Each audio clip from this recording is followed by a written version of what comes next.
goal difference.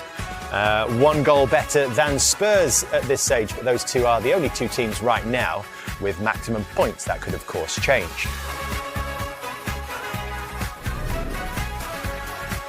Well, you just want points on the board, don't you, at this early stage? But there are still 9 teams without a victory under their belts, and 2 in Wolves and West Ham United, who have lost 2 out of 2. Wolves with a goal difference of -5, West Ham with a goal difference of -7, just 2 games into the season. Yeah, of course, I'm really happy with the result, and yeah, of course, it was very nice to score 2 goals as well. Well, you say very nice, but I mean, would you go a little bit further than that? Because it does feel like there's been a lot of pressure building on you. Yeah, I think it's always pressure, but yeah, I know I'll take my chances sooner or later, and yeah, today I took 2 of them, and yeah, we won 5-0, so it was a great day. Victor, Theo Walcott here. I just wanted to ask you, everyone will speak about your goals, and I love the celebration and all that, but how important was it for you tonight to get 90 minutes under your belt in the Premier League for the first time? Yeah, of course. It was a short pre-season for me. And not too many weeks training, and then of course didn't play any 90 minutes during the preseason. So yeah, it was important for me to get 90 minutes and to get the rhythm, and of course to get to know the team even more during this game. So yeah, felt more comfortable in how we're playing, and yeah, I think you could see that as well. Victor, congratulations, JB. I'm hoping you've got a screen in front of you. That first one, I would say, having watched you for many years, this feels like your signature move. You want to run into open spaces and do your thing.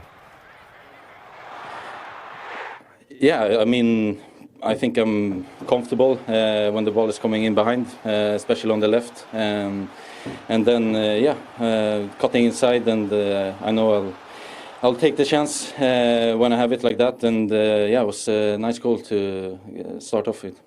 And Victor, I just want to talk about the players around you as well. In the moment in time in the squad, it must be music to your ears having the likes of Bukayo Saka and obviously Max Darwin coming on, and Martinelli wasn't even used tonight. There's so many options for you to get the best out of yourself as well for Arsenal.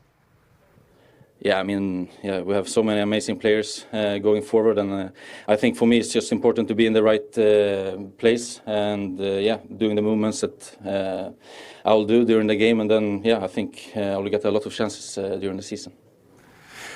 Can you give us some insight, Victor, into what the biggest challenges would be for someone like yourself, who's obviously played in English football before, but now in the Premier League at a club like Arsenal?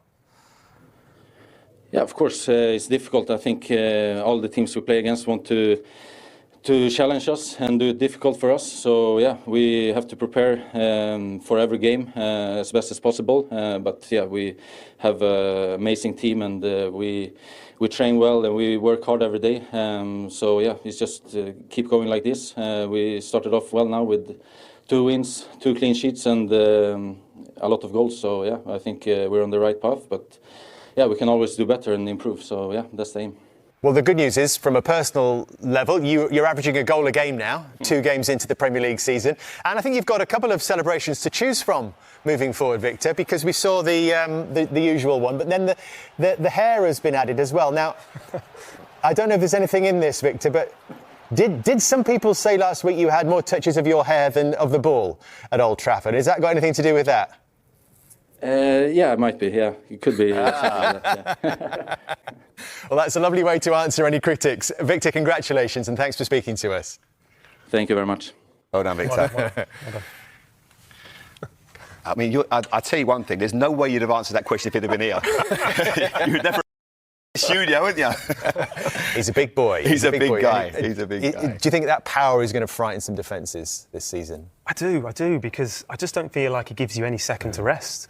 And as a centre-half in the Premier League these days, at times they can be, you know, especially because a lot of these forwards like to get in the pockets now as well.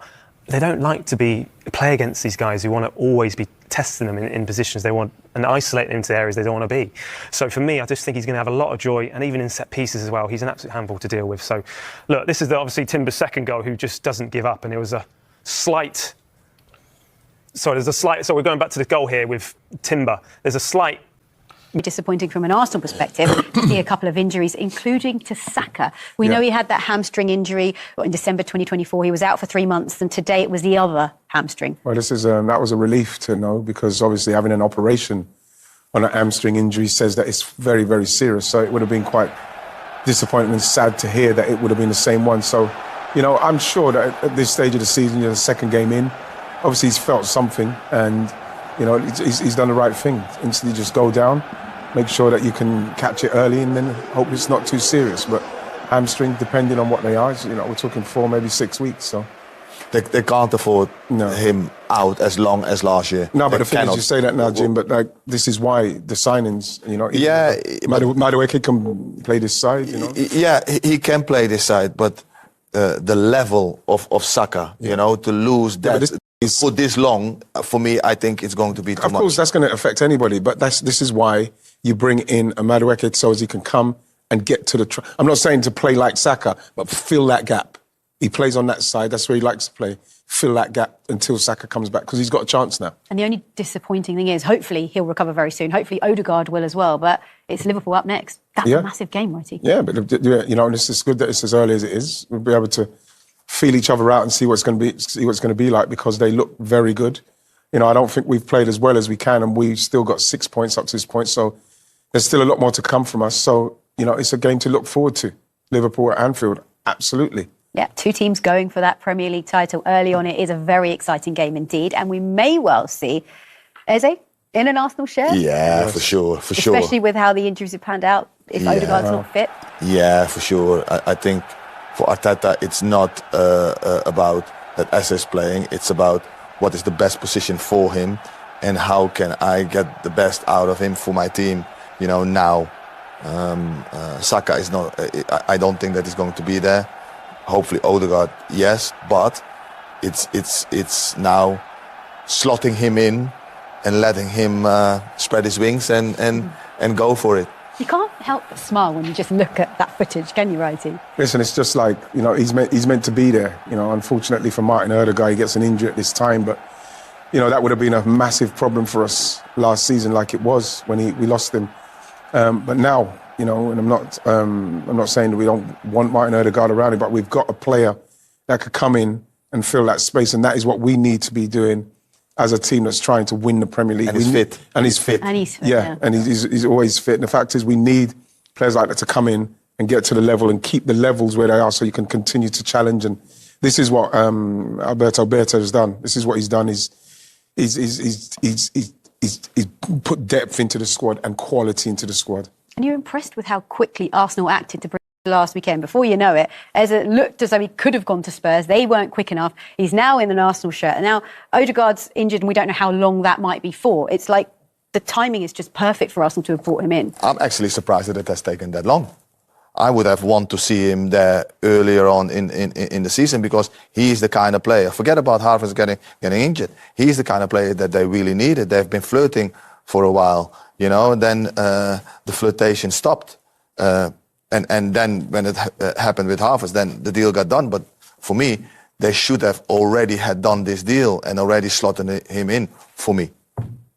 Does it feel good, Wrighty, to know that this season nobody can ask you if Arsenal need to sign a striker? Because they did. Because I think I must have asked you that about 75 million times last year. I'm quite pleased. I'm quite pleased about that. Obviously, Viktor Gyökeres scores the goals, and people talk about him scoring against so-called lower teams, which is not a problem for me, because Arsenal have to score them. Yeah, you have to score them, but at the same time, Arsenal haven't lost to a top 6 team in 2 years. So if he only can score against teams in the middle and down the bottom, that's enough for Arsenal. So I'm just pleased to see him scoring. As any striker will tell you, once they're scoring, you feel totally different. So you're hoping now, he will just continue to just take his chances like he did today. Now, it is too early to show you all the Premier League table, but I can confirm Arsenal are top of the table, ahead Spurs on goal difference, just to rub it in a bit more. Anyway, on that note, it's time to say goodbye. And we haven't even had a chance to speak about you on Strictly. I thought you were going to salsa your way in. But I thought I was going to do the same, but we don't have the time for it. For Arsenal this moment in time. No pressure with that shirt number either. No, I wore that as well. It was a good shirt number. I was actually talking about Thierry.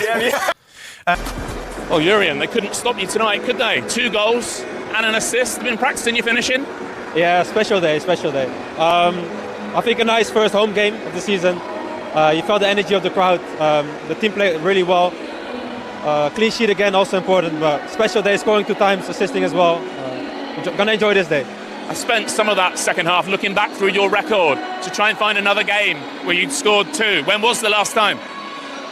I don't think I've done that, to be fair. Not as a kid? No, and definitely not scoring twice and assisting as well. No, God is good. All glory to Him. Beautiful day, and my family is here as well, so I'm gonna enjoy it with them. Lovely. Who's here? Most of my family, my brother is here, my girlfriend is here, some friends. So I'm going to enjoy Perfect evening. Yeah, definitely. Let me ask you about Max Naumann, because he absolutely lit up the stadium in the few minutes we saw him for. You must have to play against him in training. And I know you broke into the Ajax team as a teenager. Not that young, though. How good is he? Not that young. I think everyone can see the potential he has already now playing against grown men like this. I think it's incredible. And not just him. I think you have so much talent up front. So for me, it's a joy to watch. For the crowd, it's a joy to watch. And hopefully he's going to have some amazing years with us. Did we see a team tonight, do you think, who looks like maybe they've made a step forward from last season? The win's great, obviously, but 5 goals sends a bit of a message. I think a message to ourselves. I think we have to look at the good things we did well, which are a lot of things, but also you got to get perspective also about the things that didn't go well. So we look back at that, and then next week we have an amazing game at Anfield, and we have to make sure we're ready for that. I have an award for you. You play with the match. Thank you. With a decent win at home to Everton in their first game. Came to frustrate, and I thought that Arsenal had to be patient. Obviously, the chance what Viktor Gyökeres missed early on was a little bit worrying, but then once Arsenal got control, got the set piece going, got the set piece goal, it just looked very very run of the mill for Arsenal. It was an easy game for Arsenal in the end. And I think it was really good, the Victor sheet. Talk us through his goal, his first goal. No, yeah, it's very important for him. Here, ball over the top, he's already going into the channel, and he's very single-minded at this point. Comes inside of a strike again and hits it in the short corner where the goalkeeper can't settle. And this is what they have now. Gyokeres going into the space. They didn't have that last year of a striker trying to go into depth of the game. And yeah, whatever you say, well taken goal from the striker, and off he goes now. Feels a little bit better, does his celebration of the mask, and well done. Well done indeed. And again, obviously the set piece, it's a beautiful ball in the area, too many bodies in there, and Arsenal cause problems, Leeds all over the place. Again, we mentioned how many set pieces they conceded last year in the Championship. They conceded the most, and you can see it here. There's hardly anyone even jumping, they're not really even challenging for it. It's poor defending, but again, Arsenal taking full advantage of the fact that they're so very good with their delivery and the bodies in the box. You know? Yeah. Look, Arsenal is very strong in them set pieces. You know that it is coming. Yeah. You know that it is going to happen, and still they find their way, you know, to get on the end of things. So the delivery is so good. And we've updated the graphic just for you, just behind. Okay. So yes. Arsenal's from corners since August 2023. Yeah. Does it matter? Absolutely, of course it matters. It does matter, but it can't take away of the open play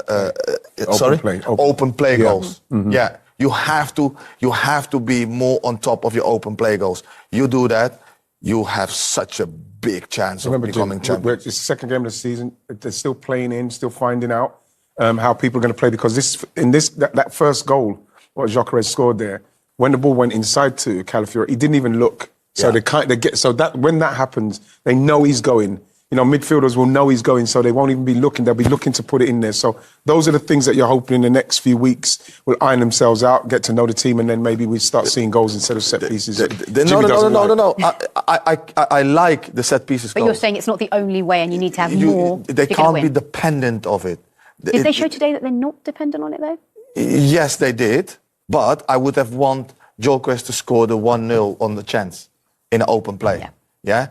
And yes, when the game is tight, when the game has to be unlocked, that's what happened today. Set piece, important, you score them. But at the moment, the balance of the set pieces, scoring the set pieces, and open play, for me, is not balanced enough for Arsenal. Max Naumann came on as well. He got a lovely reception from the crowd, rightly so. He's only 15 years old. What a bright future he has, and what an impact he made as well. Yeah, but he's been doing that in pre-season, and what he's done, it's not flash. It's not a flash in the pan. We've heard about him for many years at Arsenal. We've known he's coming. You know, and obviously this pre-season he's shown, and he was being electric in the pre-season. So he got his chance, and you know he's a player that, you know, fantastic left foot, great pace, good turn of pace, wants to take people on, you know, and that's what he done in the box there. You know, he got himself there. Matthew Upson didn't see that. You know what I mean? I was screaming at the TV because Matthew Upson was talking about he feels like he dragged his leg. Yeah. He caught his toe right at the start. Yeah, sorry, I have to defend the boy. He didn't do anything wrong. No. Well taken penalty, Beautiful. by the way, Yeah. by Gyokeres. Well taken. But to get the penalty, the young Wright, he didn't ask for that tackle. Wow. And he wasn't waiting for it. It was just bad defending from Leeds. Okay. You know? So. Well, there you can see a graphic there, which is really impressive. He is the second youngest Premier League player ever. And the youngest is Ethan Nwaneri. I mean, that is something special, especially for the future of Arsenal as a club. Well, of course, because you look at both of those guys, they're playing in the first team now. Obviously, they both come off the bench. But if anything is to go by, their potential is anything to go by, then the future is looking good, because they are two exceptional players, both making debuts at 15, in and around 15. So the promise and the potential, the ceiling for these guys, we don't know where it is, but the fact that they're playing in an Arsenal side that are going to try to win everything they can, whether it's the Champions League, the Premier League, the FA Cup, and they're amongst it at 15, it's phenomenal. It's fantastic.